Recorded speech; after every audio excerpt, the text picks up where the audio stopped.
Vamos orar então por essa palavra, vamos continuar aí o estudo de Gálatas que a gente está fazendo, pregação de Gálatas. Deus, em nome de Jesus, te agradecemos, Senhor, porque o Senhor tem nos ensinado coisas profundas sobre o Teu Evangelho, o Senhor tem revelado o Teu Evangelho no nosso coração, Senhor. O Senhor tem trazido vida a partir disso, Senhor. O Senhor tem trazido frutos a partir disso, Deus, em nome de Jesus, Pai. O Senhor continue a Tua obra em nós, Pai, que o Senhor continue movendo o nosso coração, Deus, em nome de Jesus, amém. Então é o seguinte, o nome dessa palavra de hoje, a gente vai falar hoje sobre Gálatas capítulo 3, eu quero falar um pouquinho sobre a questão do livro de Gálatas. O tema do livro de Gálatas é liberdade em Cristo. Qual que é o tema? Isso. Vamos falar de novo para a gente gravar? Quando a gente fala assim, Gálatas, a gente... Opa, vamos lá? Liberdade em Cristo. Liberdade em Cristo. Paulo escreve essa carta para dizer para as pessoas que estavam querendo voltar a fazer práticas judaicas, a voltar para aquela religiosidade, dizendo para eles que agora eles tinham liberdade em Cristo. Liberdade em Cristo. Amém? Então, semana passada a gente falou sobre o capítulo 2 aí, quase apanhei depois do culto, durante a semana, não sei porquê, mas né, a retaliação foi grande. Mas às vezes são algumas palavras que marcam a vida, que, sabe, que a gente, poxa, né, aquele dia lá, que nós tivemos que comprar um púlpito novo, a gente aprendeu alguma coisa nova, né? Então, essas coisas às vezes marcam, são importantes. Tá bom, gente? Para vocês não não fazerem com que eu tenha mais retaliação durante essa semana. Então, assim, hoje a gente vai falar sobre o capítulo 3 e eu quero que o Giga coloque lá.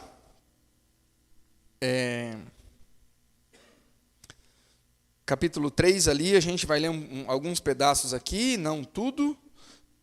Se a gente ler, a gente vai ler só até o 14, tá? Porque é o que eu consigo passar para vocês hoje. Eu não consigo passar o capítulo 3 inteiro para vocês, porque é muito rico, é muita coisa boa, é Paulo realmente rasgando o evangelho para aquela igreja, para aquela região, para aquelas igrejas, Paulo dizendo assim, gente, o evangelho, sensacional. Então a gente vai ler um pouquinho aí, tá? Gálatas capítulo 3. Opa, já está aí, ó. Gálatas insensatos, quem os enfeitiçou? Não foi diante dos seus olhos que Jesus foi exposto como crucificado? Gostaria de saber apenas uma coisa, foi pela prática da lei que vocês receberam o Espírito ou pela fé naquilo que ouviram?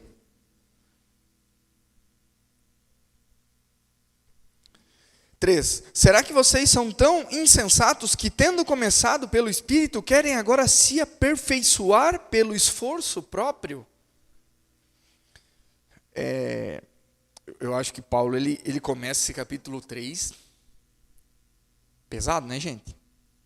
4. Será que foi inútil sofrerem tantas coisas? Se é que foi inútil. Aquele que lhes dá o seu Espírito e opera milagres entre vocês, realiza essas coisas pela prática da lei ou pela fé com a qual receberam a palavra? 6. Considerem o exemplo de Abraão. Ele creu em Deus, isso foi-lhe creditado como justiça. Foi aquilo que Abraão fez ou foi em quem ele creu? 7. Estejam certos, portanto, de que os que são da fé, estes é que são filhos de Abraão. Prevendo a Escritura que Deus justificaria os gentios pela fé, anunciou primeiro as boas novas a Abraão, por meio de você todas as nações serão abençoadas.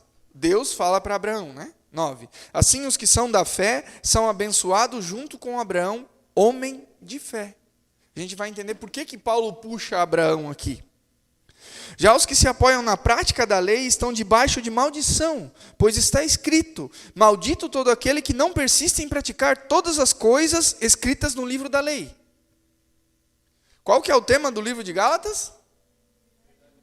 Liberdade em Cristo. E aqui o que Paulo está dizendo? Maldito todo aquele que não persiste em praticar todas as coisas escritas no livro da lei.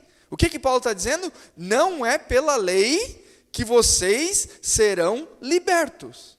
Não é pela lei que vocês serão justificados. Se vocês procurarem se justificar pela lei, vocês serão malditos. Paulo está dizendo isso, não sou eu, né? Não sou eu. Ele fala, 11, é evidente que diante de Deus ninguém é justificado pela lei, pois o justo viverá pela fé. E aí ele cita Romanos, né? 12, a lei não é baseada na fé, ao contrário, quem praticar essas coisas, por elas viverá. Cristo nos redimiu da maldição da lei quando se tornou maldição em nosso lugar. Pois está escrito, maldito todo aquele que for pendurado no madeiro, isso para que em Cristo Jesus a bênção de Abraão chegasse também aos gentios, para que recebêssemos a promessa do Espírito mediante a fé. Por que eu coloquei o título dessa mensagem, causa e efeito? Porque às vezes a gente acha, não que o evangelho encaixar no nosso coração seja algo fácil, não é fácil. E conforme a gente vai caminhando na fé, conforme a gente vai vivenciando igreja, né? Eu não passei por muitas igrejas, mas eu passei por algumas. E eu entendo a dificuldade que é o evangelho cair no nosso coração. E não é para vocês só, apenas. Não é só para as pessoas que estão tentando, sabe, se encaixar aí. É difícil mesmo o evangelho se encaixar. Por que é difícil? Porque a nossa tendência sempre é, não, o que eu tenho que fazer? Qual é o método? A gente falou semana passada, né? O calabouço do método. O que nós temos que fazer? E a gente sempre fica naquela.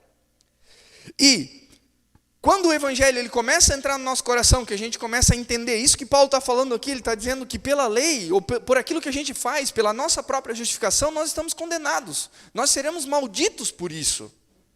Mas Paulo está dizendo assim, vocês estão reivindicando Abraão, que é o pai na fé de vocês. Lembrando que Paulo estava falando para a maioria judeus e tal, igrejas, né?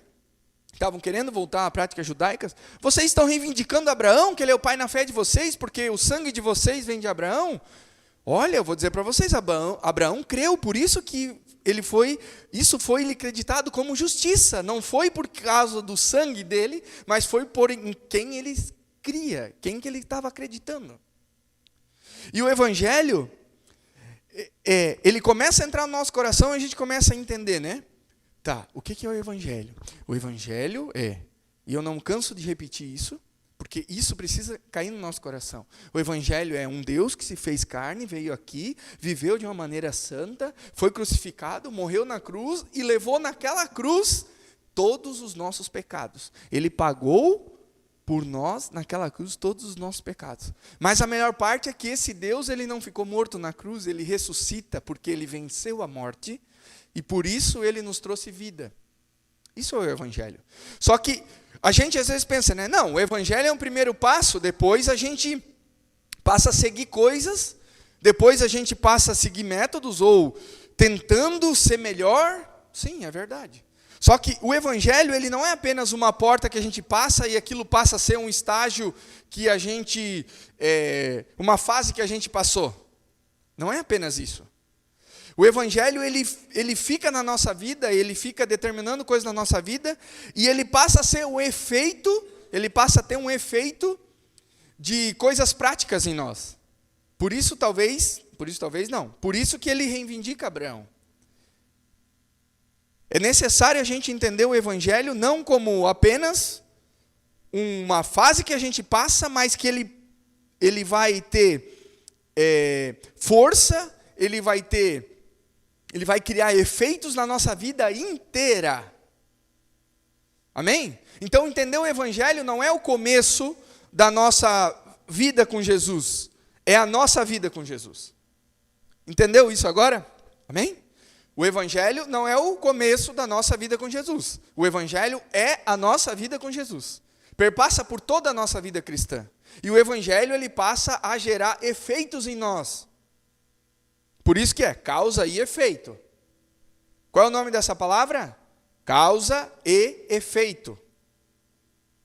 Causa sabe o que é uma causa, né? Causa é algo que, por exemplo, choveu por causa de uma frente fria.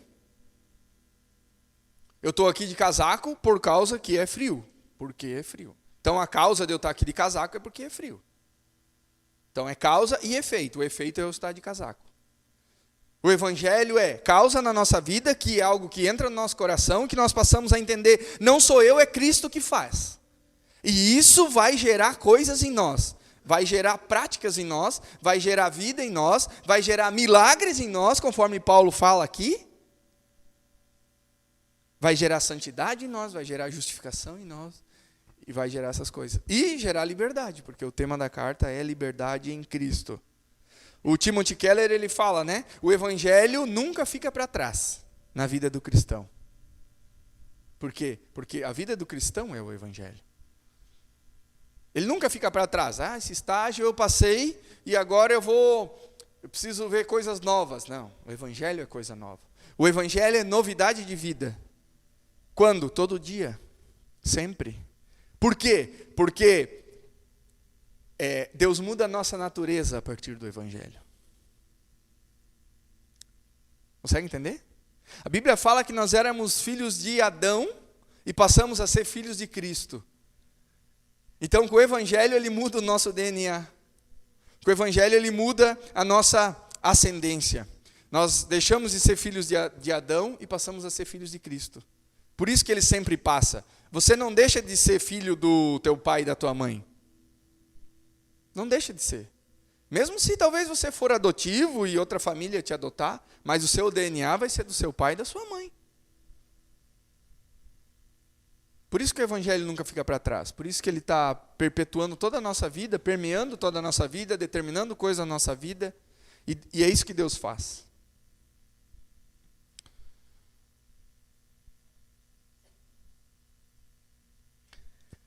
Aqui no versículo 3, eu quero falar algo bem interessante para vocês aqui. Ele fala assim no versículo 3: será que vocês são tão insensatos que, tendo começado pelo Espírito, querem agora se aperfeiçoar pelo esforço próprio? Essa palavra aperfeiçoar no grego, ela é a palavra epitélio, que ela significa, olha só, isso aqui, gente, é algo muito, mas muito, muito maravilhoso. Essa palavra se aperfeiçoar, ela dá a ideia de se preparar, de se aperfeiçoar para sermos aceitos. Então, olha só o que Paulo fala. Será que vocês são tão insensatos que, tendo começado pelo Espírito, querem agora se aperfeiçoar pelo esforço próprio? O que ele está dizendo? Ele está dizendo que aquelas pessoas, aqueles cristãos, e nós, muitas vezes, a gente fica pensando que nós temos que nos aperfeiçoar, fazer pelo nosso esforço, pela nossa força, para a gente chegar a Cristo. Paulo fala, vocês começaram certo, mas agora a coisa está girando em vocês e vocês estão pensando assim, não, eu tenho que me esforçar para receber o favor, para ser aceito por Deus. E o quanto isso passa pela nossa vida emocional às vezes. Às vezes a gente fica no ideal imaginando coisas que nós temos que fazer. Não vou entrar aqui no mérito, mas isso na psicanálise, que é uma área que eu atuo,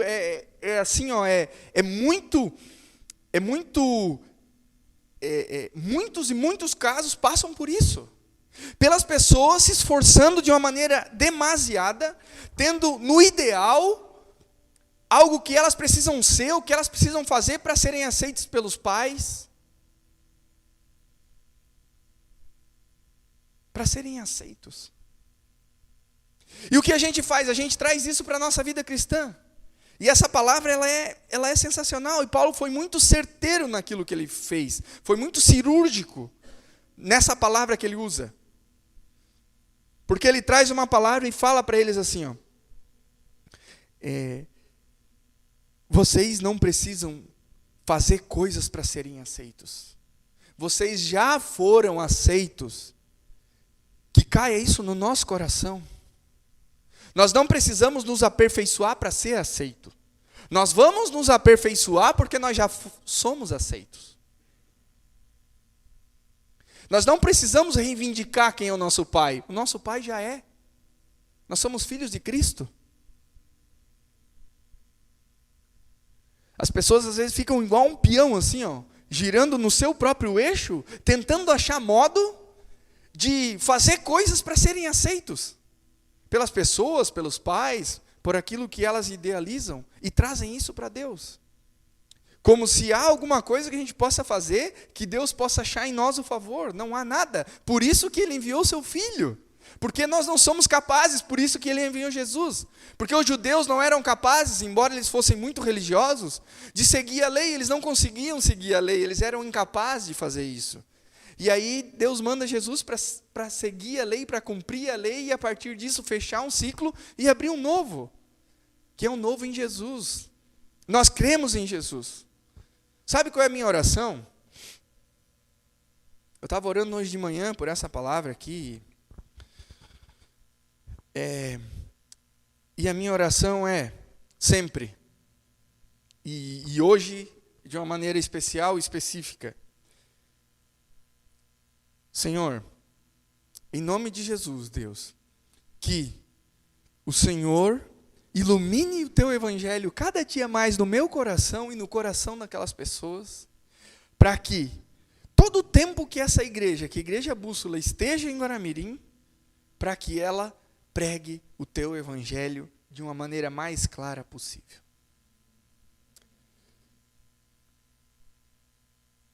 Porque foi para isso que ela nasceu. É difícil fazer uma série de Gálatas sem entrar em nada coaching. É difícil. Porque Paulo começa aqui, Gálatas insensatos. E se a gente trazer essa palavra para nós hoje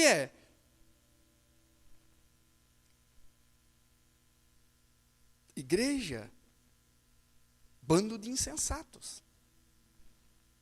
É pauleira, gente. Vocês acham que é fácil para mim estar aqui falando isso? É um pouquinho mais fácil porque é para mim também, né? Isaías, seu baita de seu insensato, né? Porque essa é a nossa tendência. A nossa tendência de a gente querer fazer coisas para sermos aceitos. Mas como é difícil a gente entender que nós já somos aceitos. Você já é aceito, você tem um Pai maravilhoso, que veio aqui na terra, que pagou um preço, que morreu por você, que tomou sobre ele toda a ira de Deus naquela cruz, para que você pudesse ser livre, liberdade em Cristo.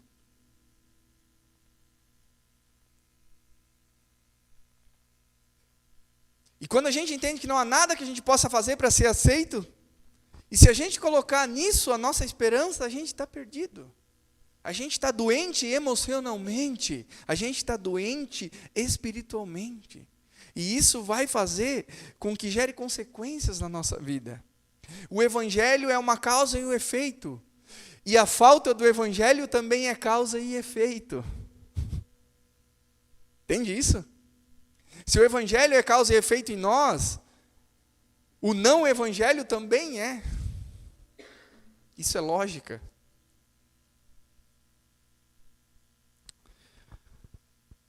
Ter fé em Cristo é implementar uma revolução nisso. Uma revolução no quê? Porque Cristo é a nossa plenitude e perfeição. Ele é a minha plenitude e a minha perfeição. Ele é, eu não sou, Ele é. E quando eu estou nele, eu sou aperfeiçoado. Eu sou justificado. Eu sou santificado quando eu estou nele, porque Deus olha para mim e não me vê. Ele vê Jesus pagando o preço. Isso que Paulo fala no final do versículo aqui. Que ele se tornou maldição em nosso lugar. Por quê? Porque fala aqui, maldito é aquele que for pendurado no madeiro. Por que nós tentamos de novo nos tornar maldição? Por que nós buscamos isso? Por que nós buscamos o nosso método? Fazer coisas. Se ele já fez. Nós podemos usufruir de uma vida com ele de uma maneira livre, de uma maneira plena, de uma maneira santa, mas não porque nós somos santos, porque ele faz isso. Isso gera humildade no nosso coração, não gera orgulho, entende isso? Por que gera humildade? Porque a gente sabe que não é a gente que faz. E aí quando a gente está ali querendo subir, né? Uma vez tinha uma propaganda no Fantástico, né? Tinha uma mulher que saía da água, assim, nós estamos querendo sair, né, da água, né? E aí a gente vê com quem a gente é. Opa, volta. E aí de novo, né? Volta. Se tiver o espelho lá que a gente começar a ver, e a gente começa no espelho, né? Espelho, espelho meu. Existe alguém mais santo que eu?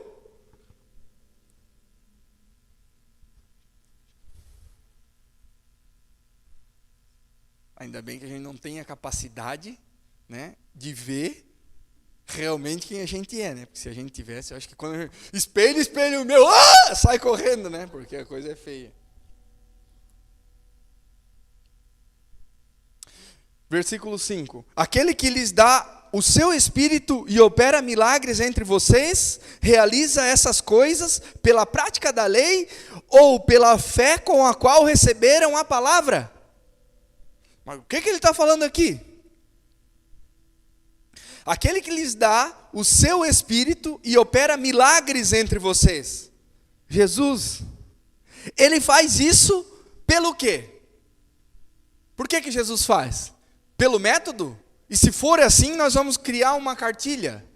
Se você precisa do milagre de passar dor de cabeça, pegue 2 folhas de hortelã, uma alfavaca, uma cebolinha verde, 5 dentes de alho e 5 asas de morcego.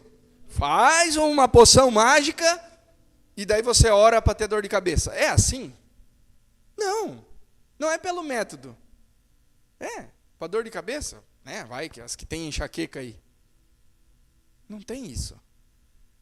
A gente ora, a gente pede para Deus e depende dele. Se passar dor de cabeça, passou. Se não passar, não passou. Que seja feita a vontade dele. Mas quem faz milagre em nós, quem faz isso, é pela prática do método, da lei, daquilo que a gente faz? Não. É por quem ele é, por quem Jesus é. E aí ele traz, né? Lutero tem uma frase muito interessante. Lutero fala bem assim, ó: os cristãos são simultaneamente justos e pecadores. Nós somos justos porque nós estamos em Cristo e pecadores quando nós estamos em nós. Nossa, que top! Maravilhosa essa frase. E aí ele traz Abraão, né? Considere o exemplo de Abraão. Ele creu em Deus e isso foi acreditado como justiça. Estejam certos porque os que são da fé, estes são filhos de Abraão. Porque eles estavam dizendo, não, eu sou judeu, eu sou filho de Abraão, eu sou dessa descendência, então eu tenho direito, eu devo seguir a lei. E aí Paulo traz, não, Abraão não é isso. Abraão, ele teve pela fé. Ele foi lá e ia matar o seu filho Isaque. E até tem um rapaz aí que está estudando bastante em Gálatas, e até me mandou uma coisa bem interessante. Ele falou assim, que Isaac e Ismael, um é filho da carne e o outro é filho do Espírito. Porque um foi Abraão mesmo que gerou, e o outro foi o filho da promessa. E quando ele se depara que o filho da carne estava atrapalhando, ele, filho da carne, vaza. Porque o que Deus tinha para Abraão era o filho da promessa. Ele ia ser pai de nações através do filho da promessa dele. Quem você quer? Filho da sua carne ou filho da promessa? Você quer viver a partir de quem? Filho do método ou filho de Jesus? Filho da lei ou filho do Espírito?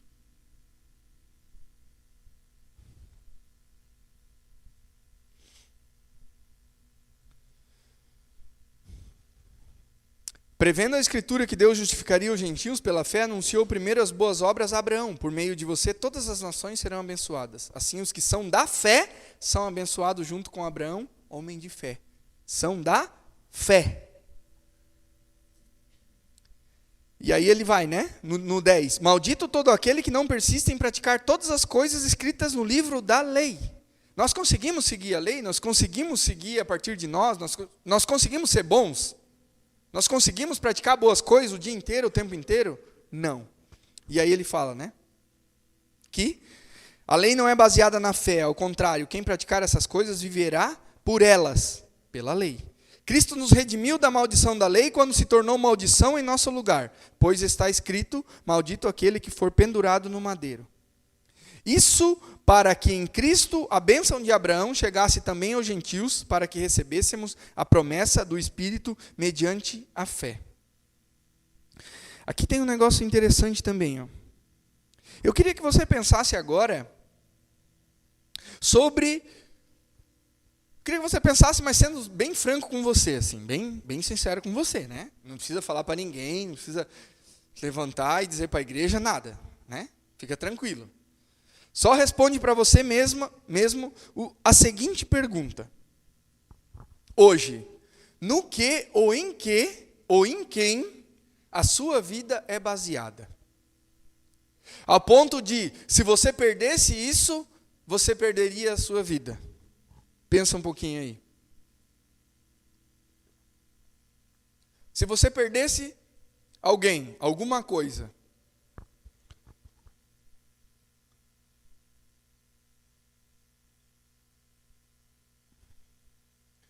que fizesse você sentir assim, nossa, eu perdi o sentido da minha vida, eu não sobrou mais nada.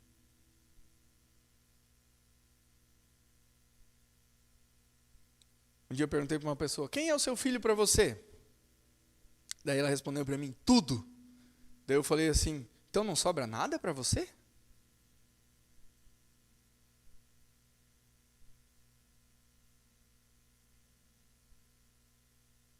Se o meu filho é tudo para mim, então ele é o sentido da minha vida.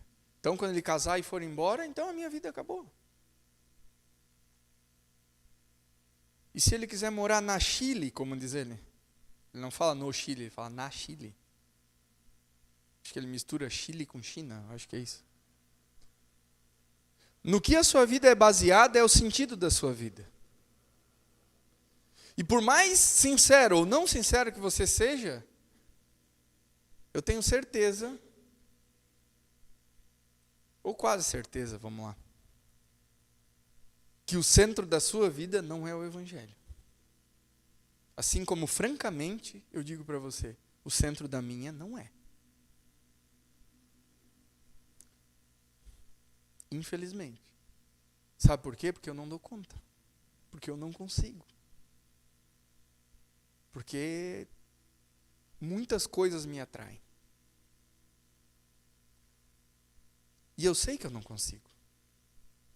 E eu espero que também você saiba que não consegue.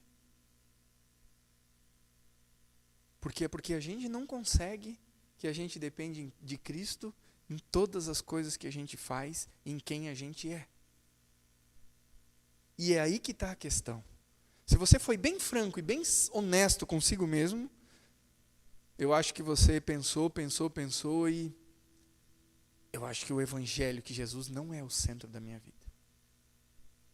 Mas a causa e o efeito do Evangelho faz com que a gente queira que seja, com que a gente busque que seja, com que a gente busque na palavra que seja, que a gente busque relacionamento que seja, que a gente venha gastar o nosso tempo, aprender um curso de capelania que é para falar alguma coisa para alguém que está doente, que essa coisa vai estar, em algum momento Jesus vai estar naquilo que a gente vai falar.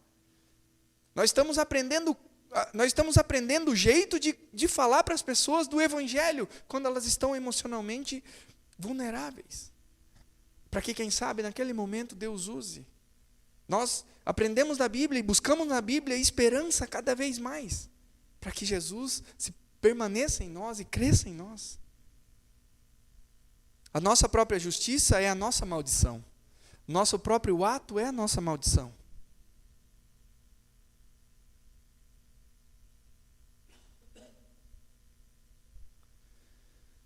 Eu quero terminar aqui com uma frase que diz assim: salvação é mais que perdão. Presta bem atenção. Salvação é mais que perdão. Eu tive meus pecados perdoados. Amém. Salvação é ter nossas dívidas canceladas.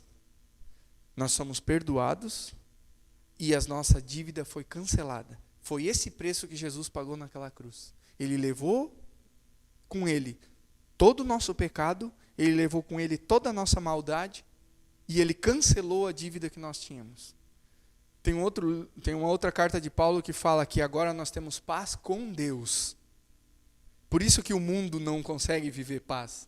O mundo, ele diz que ele vive paz, mas daqui a pouco ele está promovendo guerra. Por quê? Porque o mundo não tem paz. O mundo não promove paz porque ele não tem paz. E a Bíblia fala que nós temos paz com Deus. E é por isso que Jesus fala, né? Deixo-vos a paz, a minha paz vos dou. Porque é uma paz que vem do céu. Não é uma paz que o mundo promove. O mundo não promove paz. Sabe por que o mundo não promove paz? Porque no nosso íntimo não existe paz. Nós só temos paz com Deus e em Deus, em Jesus. Porque não é possível ter paz quando se há dívida. Quem fica em paz com dívida? Ninguém. E aí, quando nós entendemos que a nossa dívida foi cancelada, nós temos paz com Deus. Porque Jesus levou a nossa dívida e agora nós temos um coração leve. E nós temos paz com Deus e o efeito do Evangelho é paz em nós. Paz em nossa vida. Nós vivemos a partir disso. Por isso que o Evangelho muda a nossa vida. Por isso que é causa e efeito. É uma porta que a gente entra que muda. O Evangelho é a porta do reino de Deus. E o reino de Deus inteiro se trata do Evangelho. Se trata de uma vida com Jesus. Se trata de uma vida livre. Se trata de uma vida honesta consigo mesmo. E a gente passa a identificar quem nós somos. É isso que Jesus faz. Ele ilumina quem nós somos, nós descobrimos quem nós somos e nós corremos para Ele. Mas às vezes a gente é iludido, pensando que pela lei, que por método, por coisas que a gente segue, nós somos justificados. Quando isso acontece é porque nós não estamos tendo a nossa vida iluminada o suficiente. Jesus vem e ilumina quem nós somos, nós nos deparamos com a nossa maldade e nós vamos para Jesus. E a gente passa a viver a partir disso. Amém? O Evangelho é causa e efeito. Não é uma fase que a gente passa. O Evangelho passa a ser a nossa vida. Liberdade em Cristo. Vivamos em liberdade em Cristo. Em nome de Jesus.